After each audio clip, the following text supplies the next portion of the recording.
to write a poem about love because everyone writes a poem about love. But if everyone is telling everyone not to write about love, then there'll be no poems about love. So I wrote a poem about love. Dear pretty girl with the awkward smile, I hope you're reading this at home. See, my plan is I'm going to try to slip this into your purse as I'm getting off at my stop, which is coming up quickly, so I should probably write. Given how engrossed you are in your copy of the Communist Manifesto, I don't think you'll notice immediately, which is probably a good thing. See, this is where you can just imagine this outrageously good-looking guy with a fashionable haircut, expensive clothes, and a six-pack, who saw you one day on the metro and was so taken aback with your beauty that he just had to be a part of your life, even if only for a little while.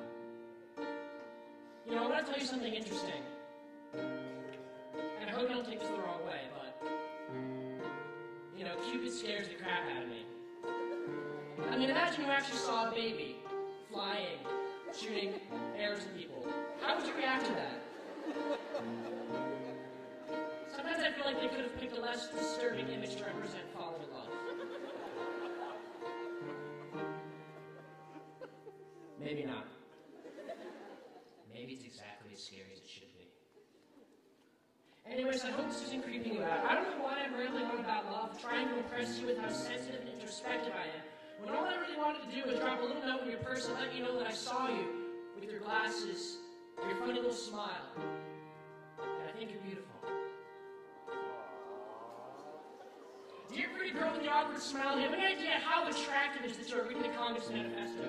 When I think about how things could have been between us, that we met in a different time and place, when I try to imagine the exchanges, the intellectual discourse we would have had if we had met, say, a Starbucks at 8 in the morning, the day after midterm elections, you with your New York Times, me with my Reason magazine, you with your deliciously liberal low-fat latte without whipped cream, me pretending that there are no other tables to sit at. The very idea sets my fiscally conservative loins on fire.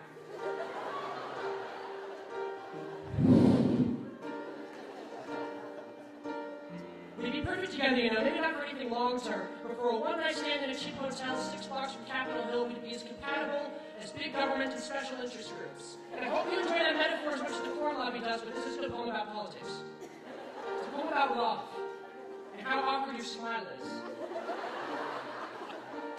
Have I told you how awkward it is? Because it's pretty awkward. In a good way, though. It's awkward in the way that it can be awkward to accept a really flattering compliment from a good friend, or to ask someone on a date when you've already known for a very long time they're going to say yes. It's awkward in that chocolate all over your fingers way, where it gets everywhere and messes everything up, and at the end of the day, it's still some delicious chocolate on your fingers. You know, there are days where I think I need love as much as humans need water. And then there are days where I think I need love as much as humans need fossil fuels. That was a pretty good line there, wasn't it? Yeah, I know. The thing is, I can't decide if I actually meant it for real, if I was just trying to impress you again, this time if how witty and charming I am.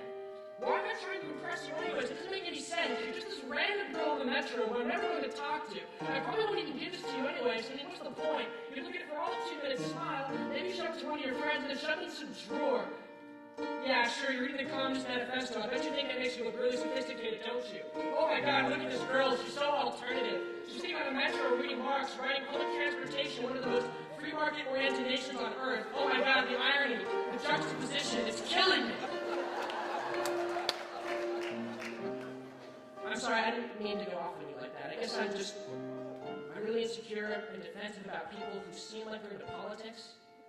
I've been hurt before, you understand. Dear pretty girl, let me tell you what I think about love. I think we are made to believe we are looking for that one person who is perfect, that person who is our all, our favorite breakfast conversation, our favorite sunset, and our favorite movie. But see, I reject this characterization of love as being a jigsaw perfect match with that one single person in the world.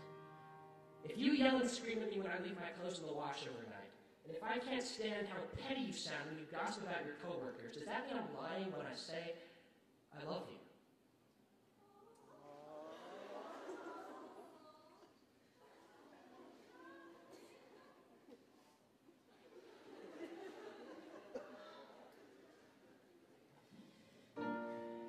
Dear pretty girl with the awkward smile, a few seconds ago you got off the metro. I now regret predictably the fact that I didn't give you this note when I had the chance. Even if it did nothing else except brighten your mood for 5 minutes, it would have been worth it to know that somewhere in the world there was a quirky pretty girl who had read something I had written. That even for a single short moment that she had been connected to me. Well, maybe I'll see you again someday, who knows? Maybe in 5 years I'll meet a cute, introspective, intelligent girl with an awkward smile at a Panera somewhere, and we'll get to talking. And she'll laugh at all my jokes, or maybe she won't, in which case she'll just smile and secretly think about how cute it is that I'm not funny. Either way, I'll get her number. In the following Saturday, we'll have an intense philosophical conversation about the nature of love while eating sushi.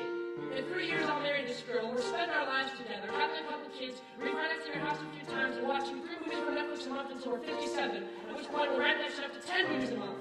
And the day our first great grandchild was born, I'll finally remember why. Why it is that for all these years, your smile has looked so familiar. And I'll tell you that I saw you once on the metro when I was traveling from Boston to Foggy Bottom. I was going to chill with some friends in Georgetown. You were sitting there and you were reading Karl Marx, and I was staring at you. And I couldn't figure out why. Why it was that despite the fact that I never met you, and probably never would never talk to you, would never go on a date with you, would never laugh with you, have an intense philosophical conversation with you, never hold you close to me and kiss you on those awkward lips, I still felt, for some reason, that somebody out of somewhere had shot an arrow through my heart.